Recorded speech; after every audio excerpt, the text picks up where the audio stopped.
Hello, everyone. Welcome to Genealogy Adventures. My name is Brian Sheffy. And I'm Donya Williams. Good afternoon on this rainy Sunday.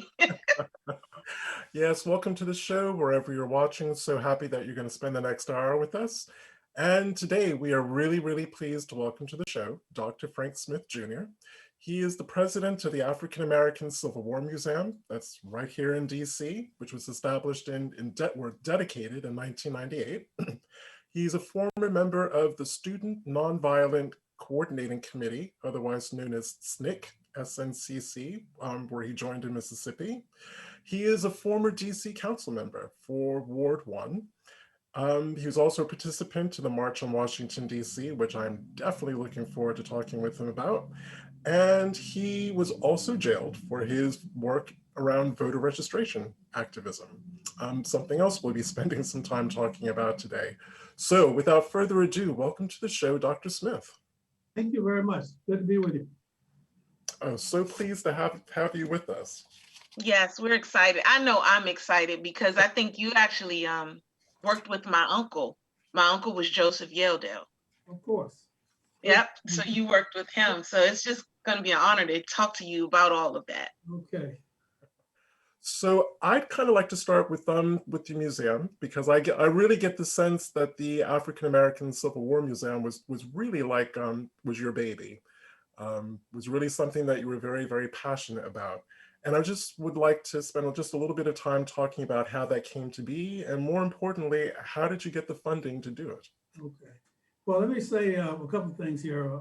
First of all, I want to say to all the young people, remember how this gets started. Back in 1962, I was in Mississippi as a civil rights worker. I'm working with a group called the Student Nonviolent Coordinating Committee, and they've decided they want people to leave school for a year or two, leave college, and go up to Mississippi, become full-time organizers. And I get over there to Holly Springs. I meet a man named Henry Reeves. Mr. Reeves has his grandfather's rifle, and he has his grandfather's uniform. His grandfather served in the Civil War. I never heard this story before in my life. I was I'd been at Morehouse for 3 years by then in Atlanta, the college, pretty good school, you know. And when Dr. King went to school and others, and I've been involved in the civil rights movement there. I was majoring in political science, but I never heard anything about Black soldiers in the Civil War until this man showed me his rifle and his uniform. I got interested in it then. Now I knew when I went over there that this was a place where African Americans during Reconstruction had served as mayor and they served as sheriff of this county, and the place was 76% Black. Yet there were no Black people registered to vote. That's why SNCC sent me over there to try to register some people to vote. And Mr. Reeves sought me out because he was working in the next county, but he heard I was working here and he said, well, here's a guy that might be able to help me. So he came as others did because they heard there was, at that time they called all of us Freedom Riders. They heard that there was some Freedom Riders over in Holly Springs who were willing to work with them. So Mr. Reeves, I saw his rifle and his uniform. I got introduced. I started reading about him. I took a class at Rush College in Negro history. They had a book that was written by John Hope Franklin that had a chapter in there about these Black soldiers. It was fascinating reading for me. And here I was in a place where Black people have been able to register and vote in the 1860s and 1870s, run for office, serve as mayor, sheriff. And so we won these rights and lost them, had to win them all over again. So there are two stories here. One is that Mr. Reeves had saved his rifle and he showed it to me as sort of a teaser, and I got interested in it, and that's how I got started working on this story. Years later, when I get to be a council member here in DC, when it's my job to help rebuild U Street after the riots in 1968, we got to think of something we can do here.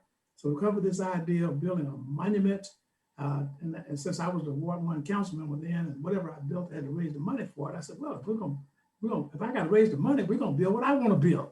And what I want to build is a monument to these African-American soldiers who gave their lives during the time of the Civil War, fight for their freedom, and never got any kind of recognition for it. I didn't even know about it myself until Mr. Reeves told me about him there in Mississippi. So came to this idea of building this monument. We went to the National Archives, got all these names, 209,145 names.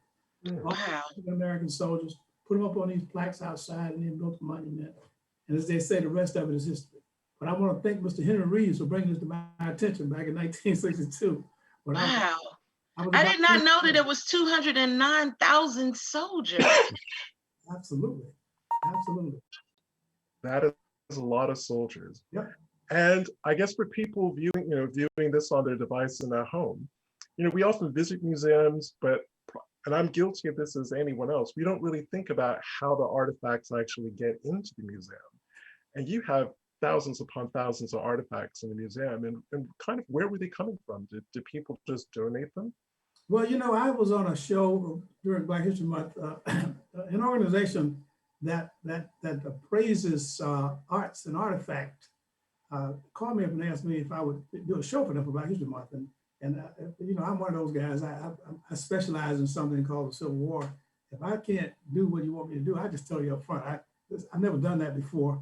I'm not the art collector. I'm not the fine arts collector. They say, yeah, but you built a museum, so you must have had some role in figuring out which things you were going to buy, and then what you were going to keep, what you weren't going to keep, where you were going to put it. And as I thought about it, I got more interested in it because actually we're building. Our museum is expanding now. We just bought a building. We're tripling the size of our building. We would have been finished by now, but COVID stopped us in our tracks, and so we got to work our way through this and get our shots and wait on the things to open back up. But we're doing an exhibit now called From Slavery to the White House, the story of First Lady Michelle Obama, who is a descendant of a Civil War soldier on her father's side and on her mother's side. Oh. And so we're now collecting items for that exhibit. And we just bought two things recently that I want to tell you about. Actually, both of them we bought offline. One of them is a basketball that First Lady Michelle Obama and President Obama signed. And they played ball with it. He'd get up early in the morning, invite somebody. He invited luminaries to come and play ball with him. You all might have been in that category. I'm just a PR, so I was never invited, but I knew not me.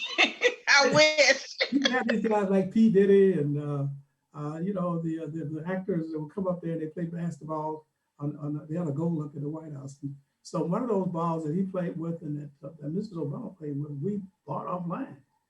We saw it for sale, and my staff person who works with me has got an alert on her phone now. When items come up, certain items come up that relate to the Civil War, her alarm goes off. Oh, and wow, okay. Then she called me and said, should we get this or not? And, I've got to say, where would it fit, blah, blah, blah. And then also, what is the cost? Because these things can be terribly expensive. But we bought this because we wanted something that had we knew they had put their hands on and touched, want to put it in an exhibit. So we bought that. And we bought another item. We just acquired this last week. We just acquired a copy of her high school yearbook. So now we have her high school yearbook from Whitney Young High School in Chicago, where she finished school. And we have her college yearbook from Princeton University. So we have several items like that we acquired these items online. Now, the bulk of our collection, however, we have obtained from family members who have been working with us. We got this story because one of the family members who was this young lady whose name was Audrey Barnes, who is Michelle Obama's first cousin. They are I missed it, they may be second cousins because their grandmothers were sisters. And so she and Michelle were raised up together, and she's working with us on this exhibit. But she came to us in 2009 after President Obama was elected president. Came to Washington for the inauguration, and her uncle had told her, he said, I'm 90 years old, I'm not going to Washington, it's too cold. He lived in Michigan. I don't know why he thought it'd be colder here than it was in Michigan, but he said he wasn't coming. So he told Audrey Barnes, he said, when you get to Washington, you go to the African American Civil War Museum. After you get through dining at all those fancy balls with your ball dress on and all that, you go to that museum because they have these names and they have the name of your great-great-grandfather up there. And I want you to go make sure it's there, it's proper and all that. So she showed up on the 9th in 2009 at our museum with 13 family members, said they were descendants of a soldier and they were related to Michelle Obama. So they brought the story to us. And this, I want the audience to know this, that in many cases, the best art, especially historical art for Black people, is in family collections. Yes. Family own these things. You all have them, and you have to take care of them and make sure that so we buy a lot of stuff. And let me just I want to point something else to you while I'm thinking about this. I was looking at this while I was waiting on you guys to get me on the air.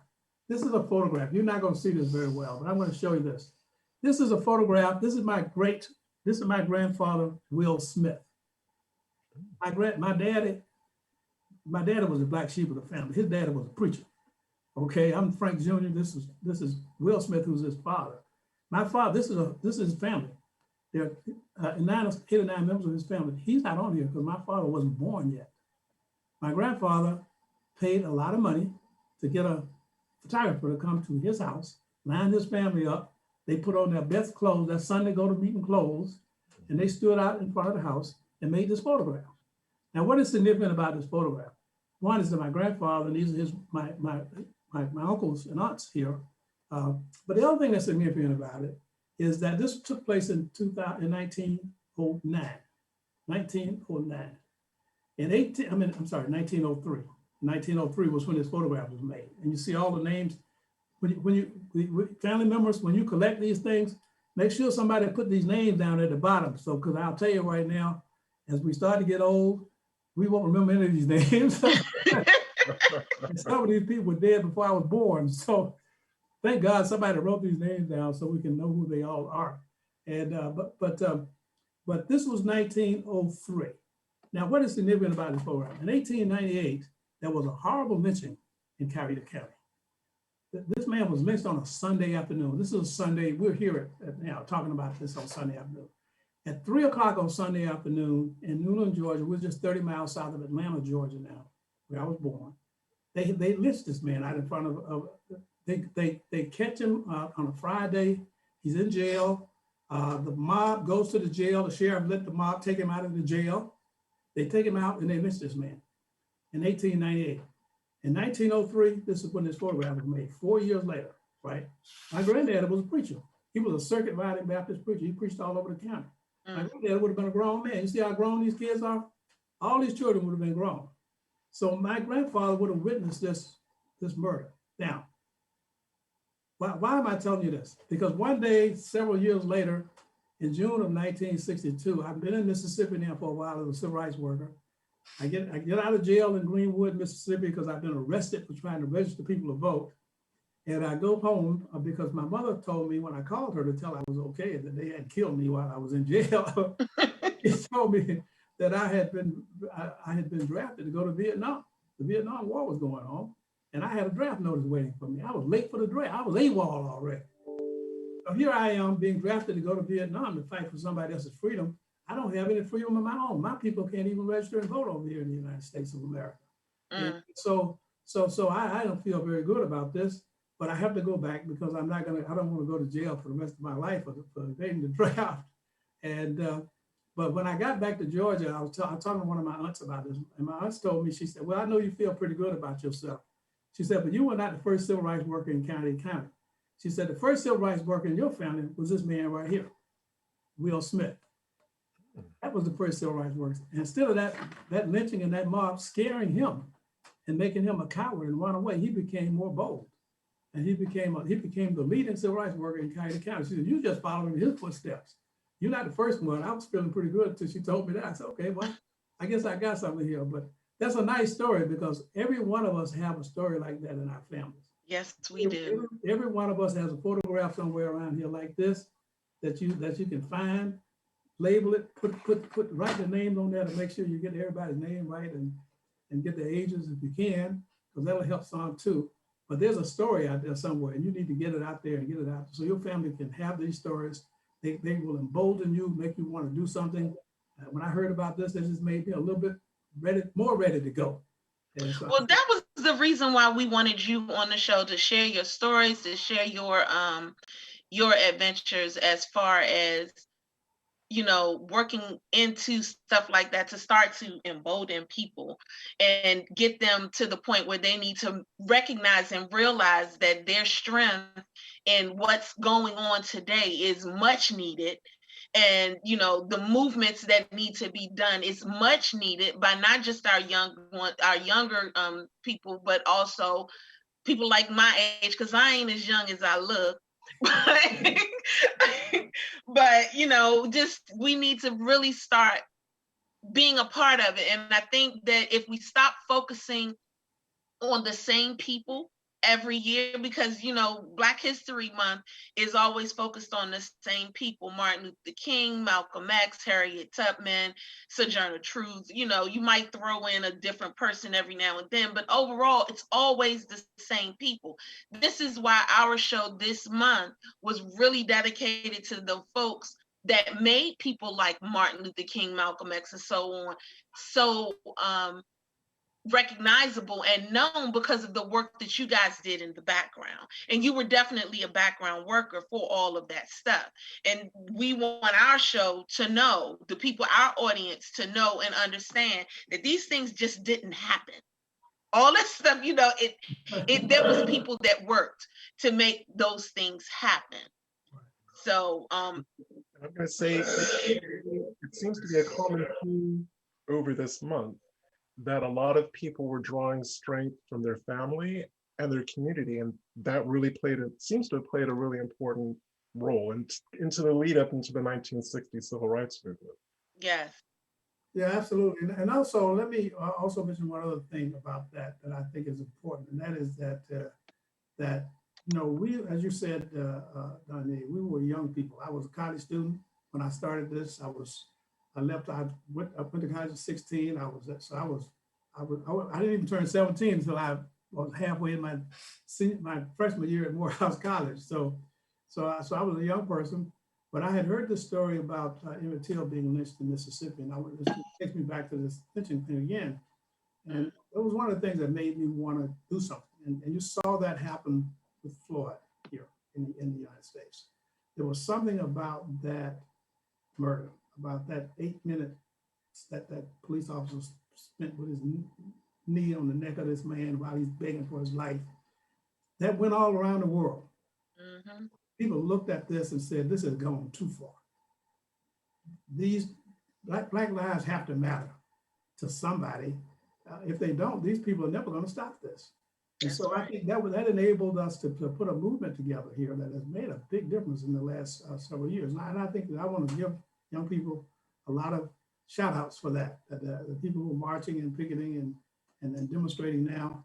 And as long as you keep those things nonviolent, you will have a lot of support here in the United States. You'll have a lot of support from old people like me, and you'll have a lot of support from young people, and you'll have support across the aisle from whites, well-meaning whites and well-meaning Hispanics and others who will join you in your effort. And that's how we were able to put together enough of a coalition to beat back these Trumpettes who invaded the Capitol and get a Democrat elected president of the United States, which makes us feel, you think about what we would have been feeling like for Black History Month if Donald Trump had won a second term and he'd been in charge of the white, that mob that he had up there at the Capitol on January 6th was in charge of this country.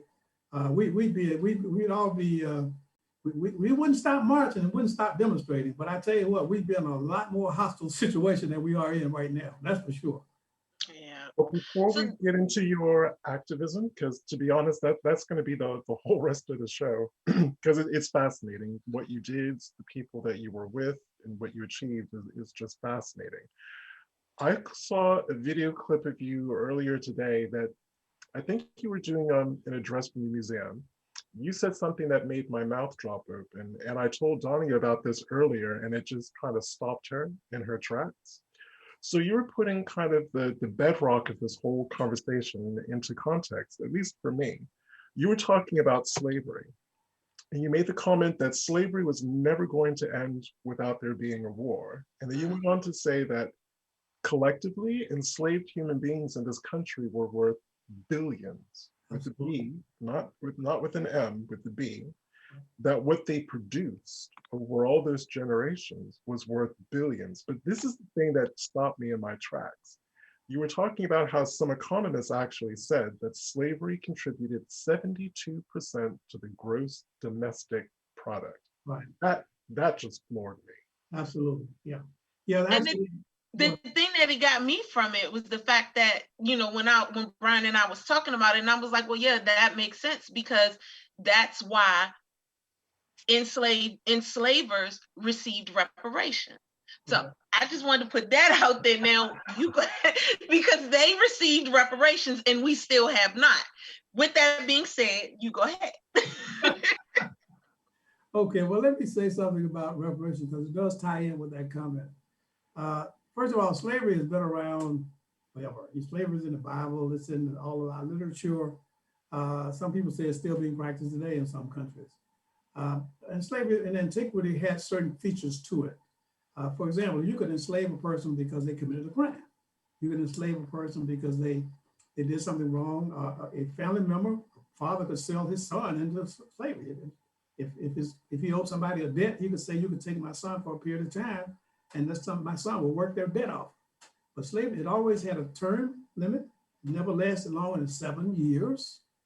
And at the end of the period of enslavement, that person who was enslaved had to be given some land and some money so they could make a living. They could fit back into society when they regained all of their rights. That was a feature of slavery that existed until the United States started the system that we had over here, where a person was enslaved for the rest of their life, and a child followed the condition of the mother, so babies were born enslaved. That system never existed before until they created that kind of system here in the United States. But most of all, let me just say that when slavery entered the United States with the 13th Amendment, the passage of the Emancipation Proclamation, there was some attempt to do some kind of reparations. Everybody knows about 40 acres on a mule. That was the concept there was they were going to break up these plantations, give people 40 acres and a mule so they could get out and get started. They had to have a way to make a living, to earn a living for themselves and for their families. Now that got beaten back. You think about it for a minute. They said, well, after a while, somebody said, well, you got all these white people living in the city. They don't own any land. We didn't promise them. We had all these immigrants who came here from Europe, from Ireland and Germany and other places to fight in the Civil War, help Lincoln win this war. They don't own anything. We can't give these black people property. White people don't own anything. So there goes our reparations right there. So, and the country never got around to this before. But let me say one of the interesting thing about this. I said you could regain all of your citizenship rights at the end of your slavery in antiquity, and especially in the Greek and the Roman and Greek societies, you could regain all your citizenship rights except for one thing: you could not be in the military. You could not put on a union. You could not put on a uniform. Wow. Abraham Lincoln reached the point where, in order for him to win this war, he had to arm the slaves. He had to put them in uniform, put them out on these battlefields. He had to, in effect, with the Emancipation Proclamation, he starts an armed slave rebellion to help him defeat the Confederacy so to keep the United States united under one flag. They owed us more than just 40 acres on a mule. They never gave us that, but they owed us more than just 40 acres on a mule. And so this is a battle that we have to keep fighting.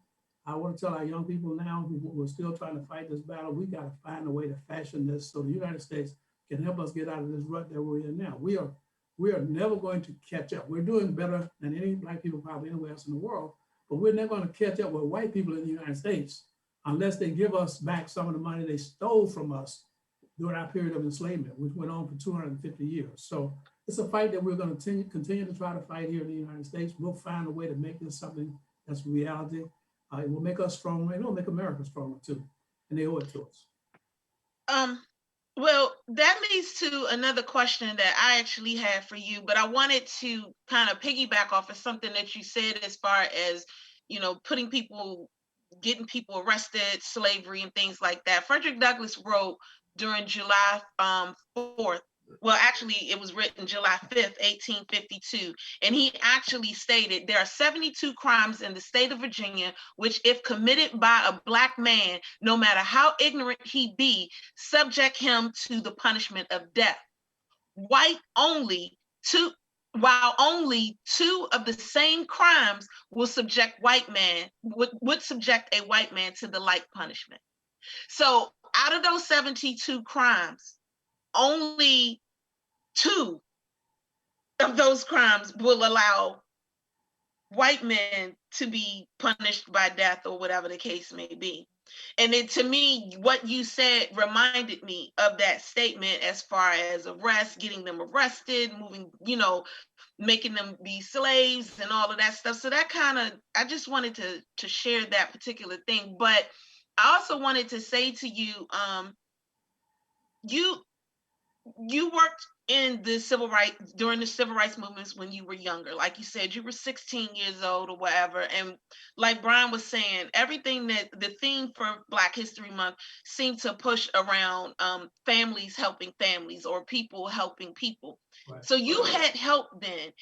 Are you giving help to those for Black Lives Matter? Are they accepting the help? Because we're so much more, well, today's protesters are so much more violent than you guys were. And they tend to move in a direction where they say these things like, I'm not my ancestor, when no one is as strong as you guys were. They could never be as strong as y'all. So how do you help them understand and work forward the way that they need to work forward? Well, first of all, I think that, well, let me say, the violence was around when we were demonstrating also. Right. I remember the last time I saw Dr. Martin Luther King, I saw him the day before he was assassinated in Memphis.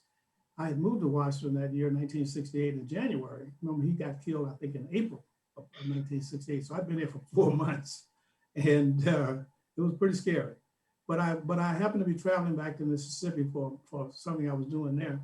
And we passed each other at the airport in Memphis. I didn't think he knew who I was. I hadn't seen him since my days in Atlanta, a civil rights worker, and he'd won the Nobel Prize since then and become very famous. And he had, but he called my name and asked me to come over across the aisle and talk. He called me Smith. He didn't remember my first name, but he remembered my last name. Well, Andy Young was with him, and I'm sure Andy told him who I was. So he said to me, he said, Smith, I want you to come to Memphis and help organize these young people. He called them Panthers too, by the way. He said, these young Panthers are throwing rocks at the police. And he said, I'm afraid they're going to provoke so much violence that these cops are going to start killing us, you know? And so there was violence around the edges of the movement then. But even with Dr. King, who was so committed to nonviolence. But because we were younger, he thought we were young enough so we could talk to these people. And he knew he was 10 years older than I was, 10 or 12. So he figured, okay, you're still young enough, you can communicate with these people. And I told him, I told him, I said, Dr. King, I'm moving to Washington, D.C. My wife and I are up there now. She's going to go to medical school. And I don't do that anymore. I told him I had hung up my marching shoes. And the last words he said to me before he walked away, he said, Smith, don't ever hang up your marching shoes. Always going to need them. Don't ever hang them up. So, and I repeated that many times. That stuck with me forever. And I want to say that to the young people here. You got to keep on marching.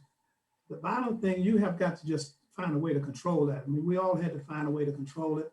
There were always people out there who said that the irony of it, they were never part of the real march. You know, they were always on the side. Like Dr. King said, they were behind the bushes throwing rocks, or they were over on the side because they didn't want to get caught and they didn't want to get shot at by the police because they were scared of being hurt. And what Dr. King was worried about was it was going to get him hurt and other nonviolent people in the movement hurt.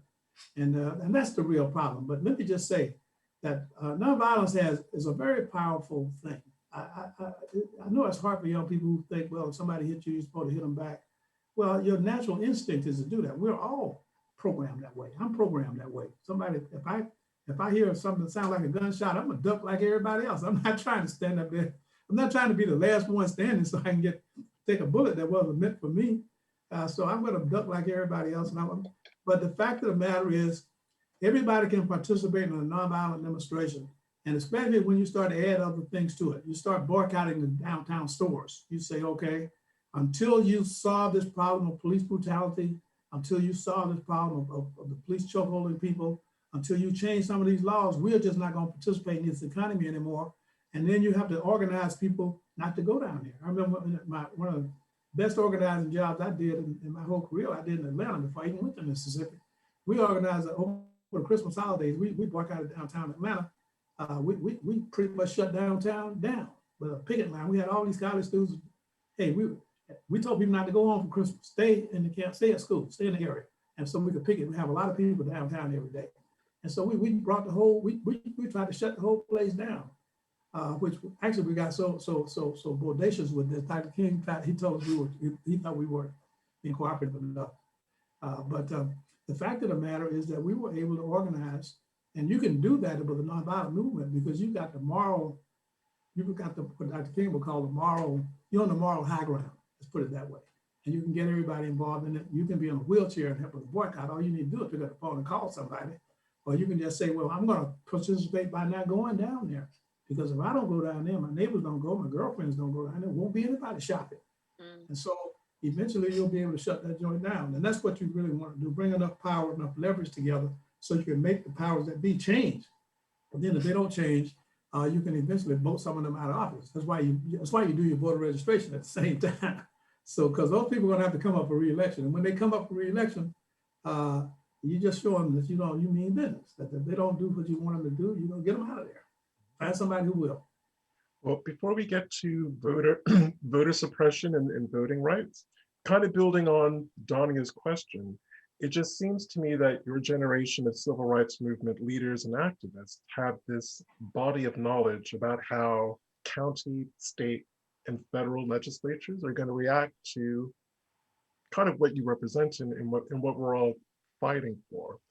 And I'm just curious if that rich body of knowledge to say is being passed to younger groups like Black Lives Matter to kind of say, well, almost like mentors to say, look, if you do this, if you organize in this way, this is how county, state, and federal legislatures are going to push back on you. So you need to have plans to address it by doing X, Y, and Z. Well, there is let me answer that in two ways. One, I'm a member of something called the SNCC Legacy Project, which we organized for this purpose that you're talking about. We have a website, we do online seminar, everything's online now. We do workshops, we do various other things. So we try to make ourselves available for people. So that's one thing. But the other thing is this, you gotta remember something else. The Student Nonviolent Coordinating Committee, when we first went to Raleigh, North Carolina to organize in 1961, we were gonna be a part of Dr. King's organization. We were supposed to be the young student group affiliated with Dr. King's Southern Christian Leadership Conference. We spent a half a day with him, listening to him talk and his aides and all these people. And we decided, you know what, we raised our hands, said, can we be excused for a minute so we can go talk? We left the room and never came back. We said, we got to start our own organization because if we join up with them, we'll never get a word in edgewise and they'll be telling us what to do. So there's a double-edged sword there, brother. These young people, you want them, their energy is important. And they have many more tools than we did when I was coming up. They have access to libraries all over the world. They got a handheld device in their hand right here, like this right here. They can talk to people all over the world. They can look up stuff while they talking to me. My granddaughter's searching while she's talking to me on the phone. She taught me how to do it now. And and she's only 16 years old. So that creative ingenuity has enabled them to connect with other people, form their own groups. And I think they ought to be applauded for what they're doing. The main thing they have to do is, and I think this was a tough decision for all of us, is that they have to make sure that what they're doing is something that makes sense, that is going to benefit the great majority of people, just African Americans and other people too, Hispanics, whites, gays, and others, because we're all in this thing together, to be honest with you, because the same people who oppress Black people, the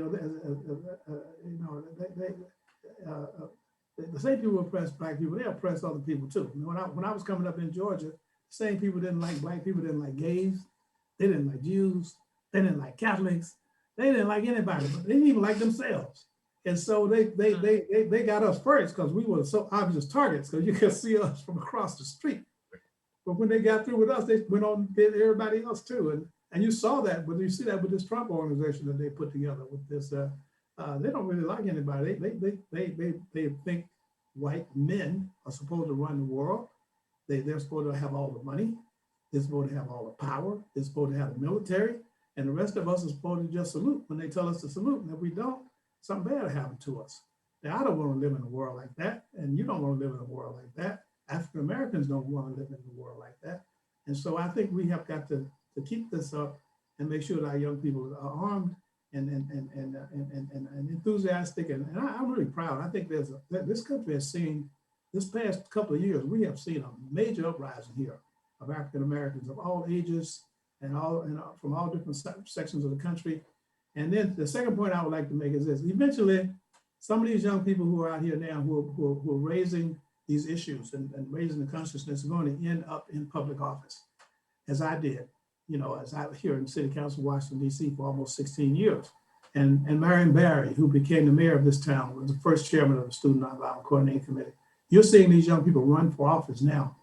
Stacey Abrams, who put together that great organization in Georgia, I understand she's going to run for governor. Hope she does in 2022. She does. I'll be down there working for her. I got a bunch of relatives down there in Georgia, and they'll vote at least once for her. I know that for sure. So we're looking forward to that. But I think the young people are doing very well on their own. They come to us when they need something. I've got 3 children and 9 grandchildren out here now, and I try to prepare them for the good fight. And every once in a while, I take them to the march. They may not. Sometimes they don't want to go. I said, well, let's go anyway. Granddaddy got one more march left in them. Let's go do it right now. And so, yeah, I've done that a few times, and I urge parents and grandparents to do that. Just make sure they stay active, they stay involved, and they have something positive on their mind that they can do that's worthwhile. Well, it's funny that you should mention Stacey Abrams, because I was going to ask, given what you faced and others faced in the 1960s against voter suppression, how do you feel that Stacey Abrams and so many people like her over this last election cycle, even though the voter suppression that was used was different in form, was pretty much the same thing that you guys faced in the 1960s? I mean, all these decades later, how does that make you feel? Well, I'm like many people that you would have interviewed back in the 1960s. You would have heard us say, we're doing this so our children, our grandchildren don't have to do this. We're marching so they don't have to march. We're going to jail so they don't have to go. When these churches and things got bombed and people were killed, we thought, okay, if we take it now, they'll be able to live in peace. So we thought this thing was much, much further along than we did. And I have to say, I've been greatly disappointed at the kind of violence that I've seen here and now. And so when I look at what happened at the Capitol, though, I have to be honest with you, I have 2 thoughts about that. In one way, it frightened me. Matter of fact, my folks in Georgia called me up. One of my sisters was crying. She said, it's time for you to get out of there. They have taken over the Capitol. She thought they were going to invade the neighborhood where I live and you live and everybody else. I said, don't worry, we got this thing under control. They'll be going out. They'll be gone tomorrow. But it was frightening to see. But on the other hand, this violent thing has always been in America. When you see CNN and these other stations talk about how many arms are being purchased every day by civilians, these military grade rifles that you can buy. You can buy them right here in Maryland and Virginia. They have Walmart was selling them, and all these people say you walk in there.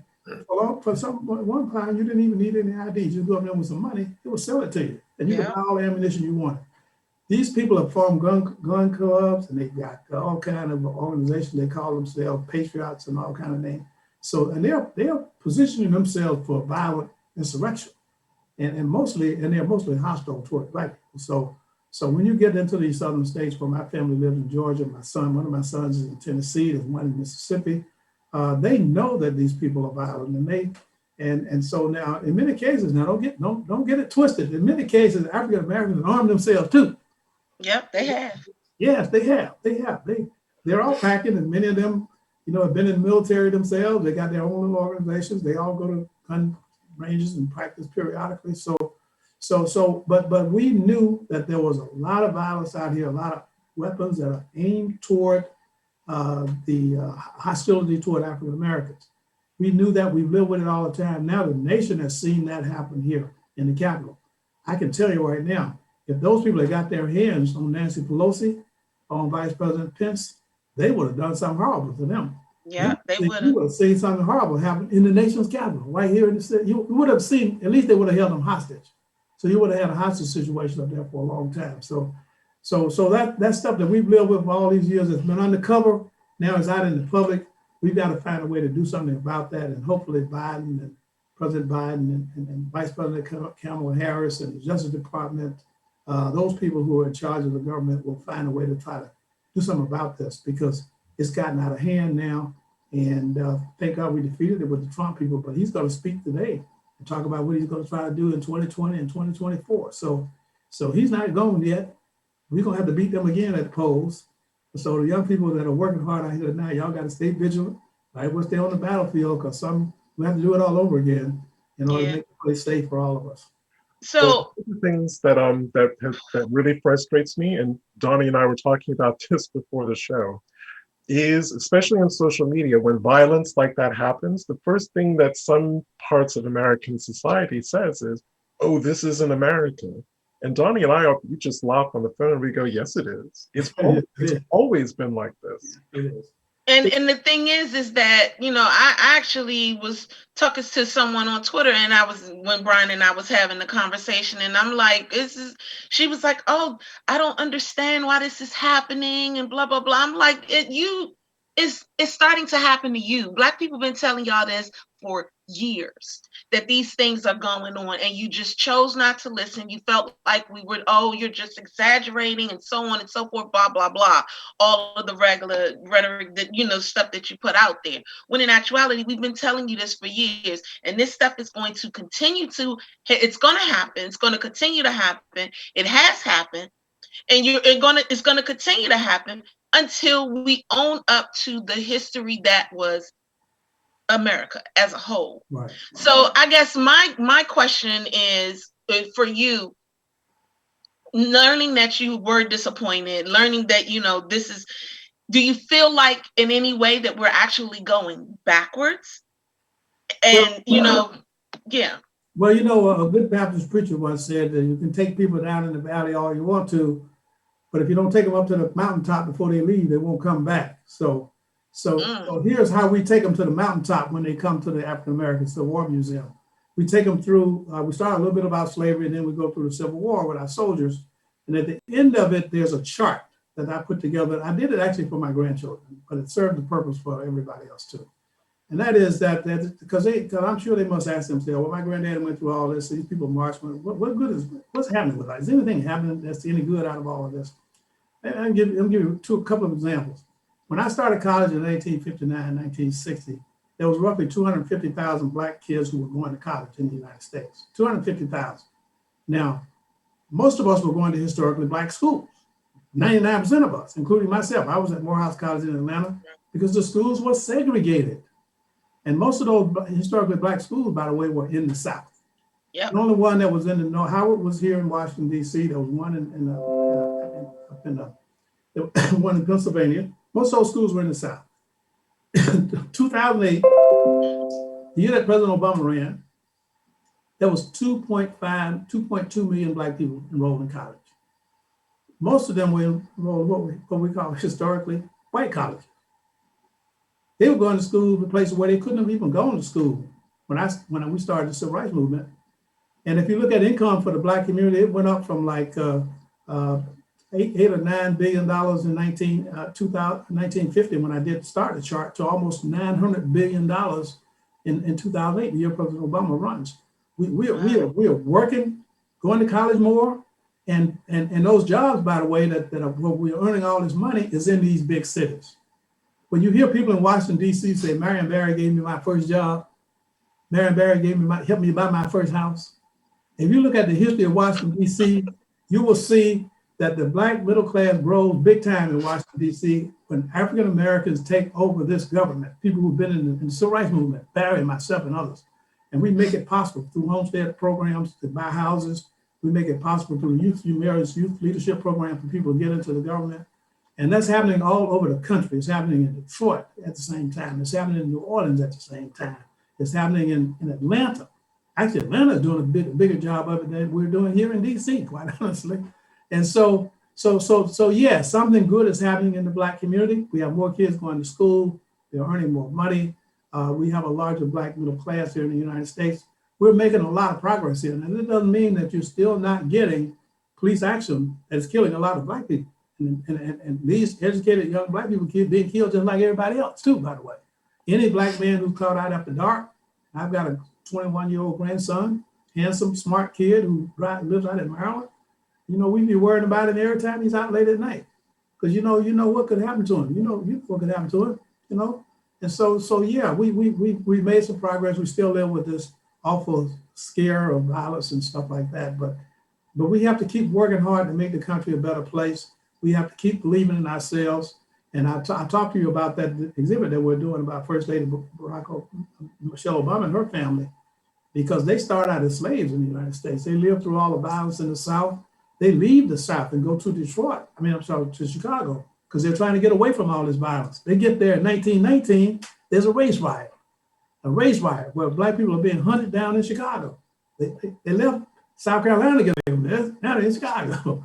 And so they had to survive that too. She had a grandmother there, Phoebe, who was my favorite character. She had a pot of lye on the kitchen stove. She said, they come in here and get me, they're gonna get some of this lye. I'm sure she brought that lye with her. Hey, she brought that lye with her from South Carolina. That's some good old South Carolina lye right there. Yes, sir. You get some of that on you. You're done. yeah. You be looking for some help. It'll stay on for a long time too. So, yes. So we're gonna have Sister Phoebe's stove that she was cooking on and a pot there, so that she was stirring in to let people know that hey, you got to do what you got to do when the time comes. But the fact of the matter is, we've had to face all of this. We've still made progress. We were able to get an African American elected president of the United States. And let me just say something about that for a second. I've been in D.C. now since 1968. I've seen a lot of presidents. Some of them are better than others. I was here when Jimmy Carter was here. I was here when of course, Bill Clinton had that affair with that young lady. I was here when Tricky Dick Nixon broke into that place and stole all that stuff. And, he had a vice president named Spiro Agnew who was taking money in the White House in a paper bag. And the Lord knows that this one that just left town, he was probably the worst that we've ever seen. But the Obama family in 8 years never had a scandal, never had any kind of corruption, never had. They were an intact African American family, father and children, mother, grandmother, living together in the White House. They did a great job for our country. They did a great job for us too. They let us. They reminded us one more time that we can do anything anybody else can do.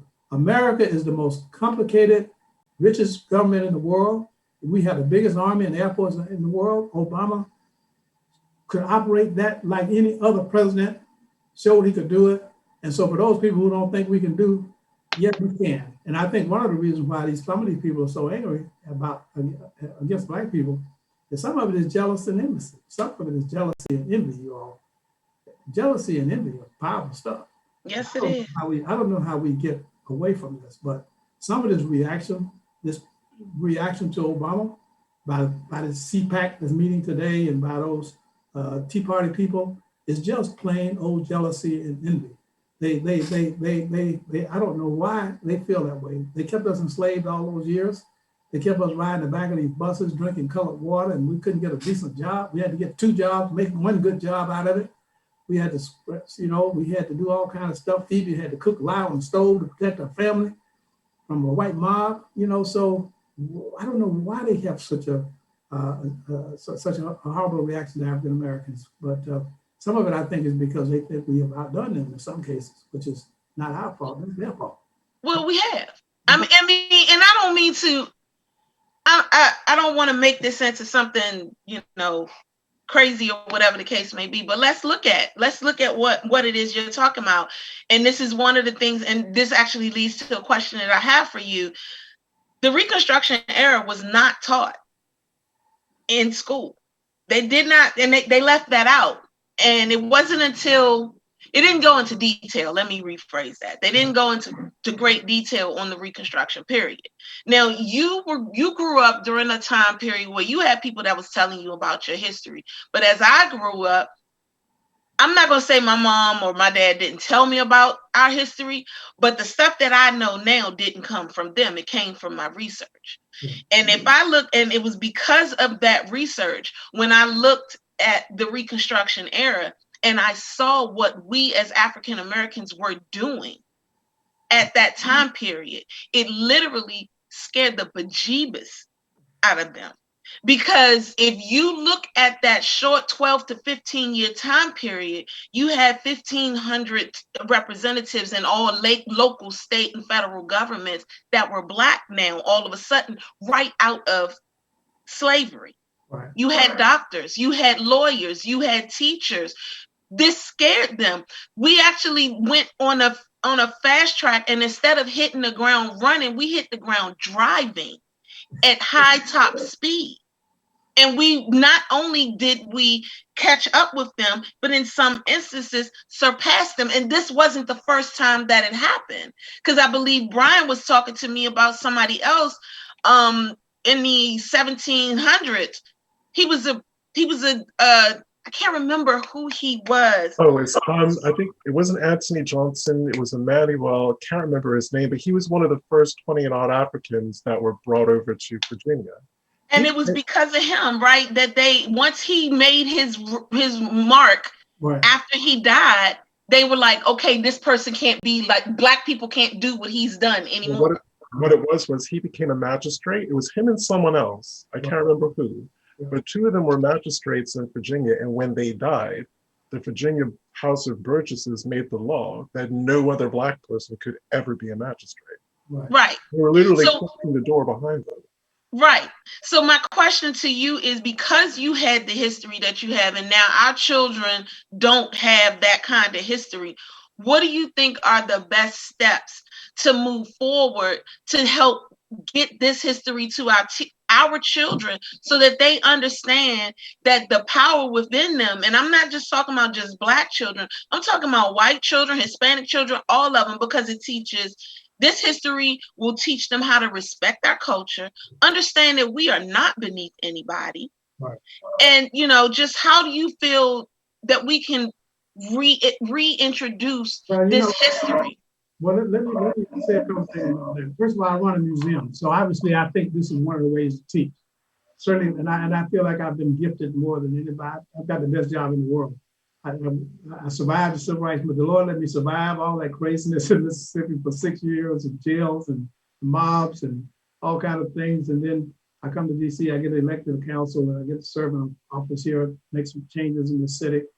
And then I get to build a museum, which so in my older year, I'm 78 years old now, so my retirement years, I get to set up an exhibit here that and in DC, we're trying to make this, we're doing two things here. One is that we want to get every child in the DC public school system into our museum, one way or another. Either, we can't do it now, obviously, because of COVID. So now we're doing it all like everybody else. We're doing it by Zoom and various other things, and on our website and things like that.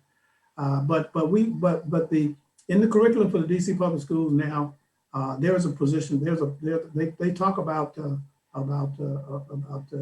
DC history. They talk about the history of slavery in DC, and then Reconstruction and the Emancipation Proclamation. So we're working on that. I have a group of people that we send out to the schools to work with teachers and bring kids in. And we have something called a passport to freedom. It looks like a real passport, but most of our kids have never had a passport because they never had a reason to have one. They never went out of the country, and they don't have any reason to have one.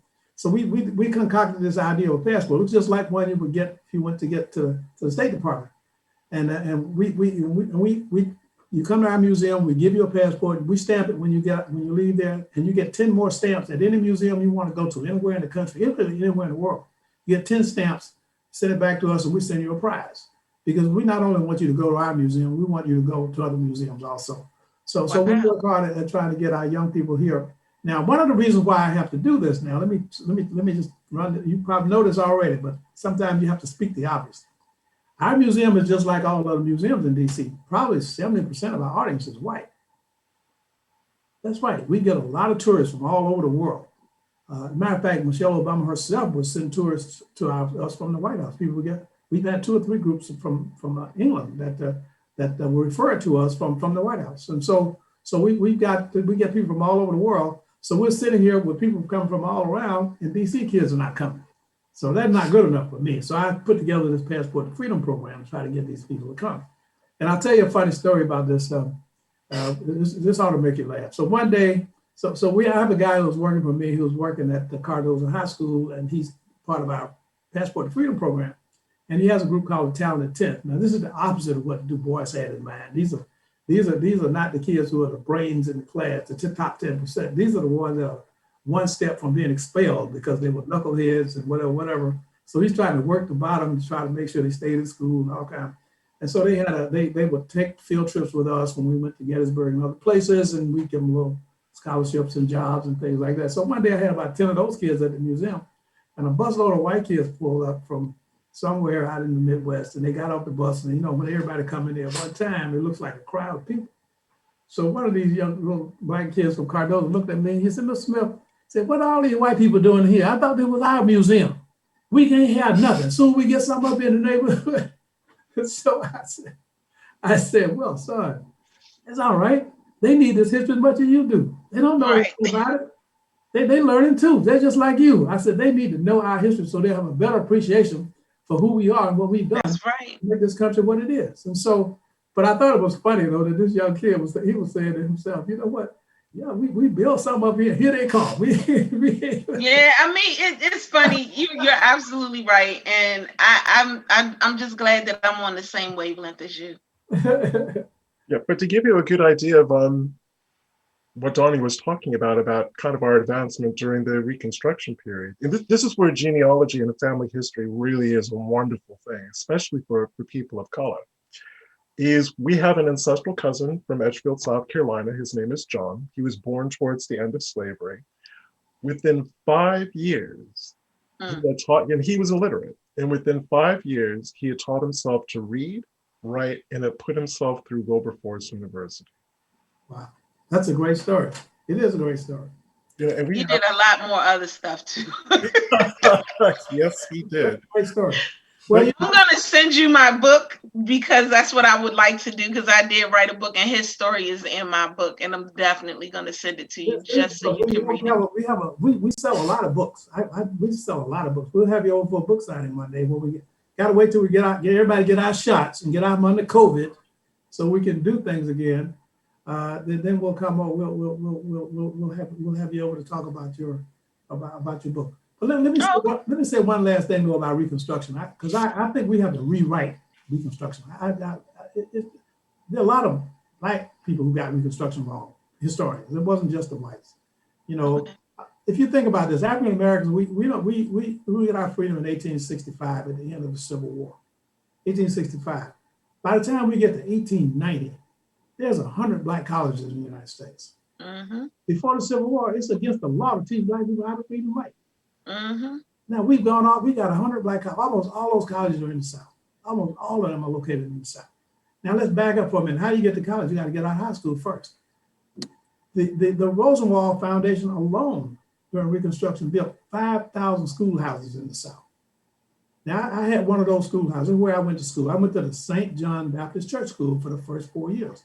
It's called the St. John Baptist Church because it sat on the St. John Baptist Church school ground. The church owned the building. They built the building. They took that architectural plans that Rosenwald put together and bought from Sears and Roebuck the wood, and the members of the church went out and voluntarily built this little 2-room schoolhouse. That's where I went to school for the first 4 years. Now I walked to school, and my white kids rode to school. They passed me on a school bus. And I just went to Georgia a few weeks ago and buried my sister Gussie, who was 18 months older than I was. But Gussie and I started school at the same time. We had to walk along this country road that didn't have any sidewalk, y'all. We had to walk in the road. So when the cars came, we had to get over in the ditch so we wouldn't get run over. So at her funeral, I said, well, my sister kept me alive all these years because I probably would have been dead in the ditch if she hadn't been over there to pull me back when I got out of the way. And but that's, we did all of that, but we were educating our people. Yeah. Because we knew, our parents knew, our grandparents knew that in order for us to get ahead, we had to be smarter than they were. We had to work harder than they did. We had to do more to make it all, to get the little bit that we had, because they weren't going to give us any kind of opportunity to live in this country. And so I think that we got to rewrite Reconstruction. We saw that was a period of time where African Americans bloomed, blossomed. Yes, it did. And it's not even about rewriting it. It's more or less just freaking teaching it. Let's teach it. They don't, they don't teach it. But I want to thank you because we have definitely gone through this hour. Okay, well, I've enjoyed it. And I did too. I enjoyed everything you said. And I'm so excited. So you have to send me your address so that I can send you my book. And Brian has also written a book. And I don't know, we just want to make sure you have it so you know. All right, well, you got my phone number, so you can Yes. give me that number.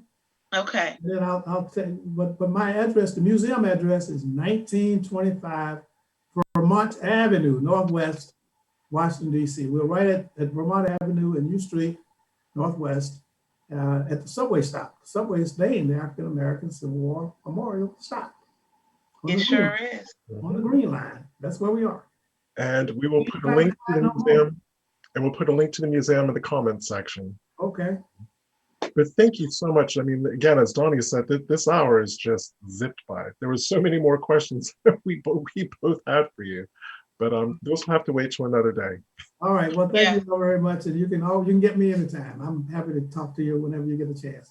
Okay, well, next week, okay, guys, so we're gonna transition from quote unquote Black History Month to Women's History Month, and starting in March, we have such a show for you guys.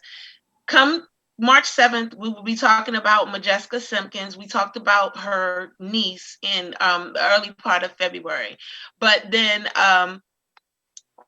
after her particular show, we have something so great for you guys that it actually takes up the rest of Women's History Month. It's a 3-part series that talking about the 688 Postal Battalion Command. And this is something that you guys know nothing about. I know y'all don't know about this because it was just in the cut and we found it. So we're so excited to talk about these wonderful women who did things who are needed right now for the post office, because they moved millions of letters for World War II. The only female battalion to go over to, where was it, Paris, France. They went to several places, right? Mm-hmm. And now they're up for a Congressional Medal of Honor. So please, definitely, without a doubt, follow us next week. Make sure you just mark every show as a must attend so you can get those reminders for it. But we want to thank you guys for joining us. I'm Donya Williams. I'm Brian Steffi. And we love you guys. We'll see you next week. See you next week.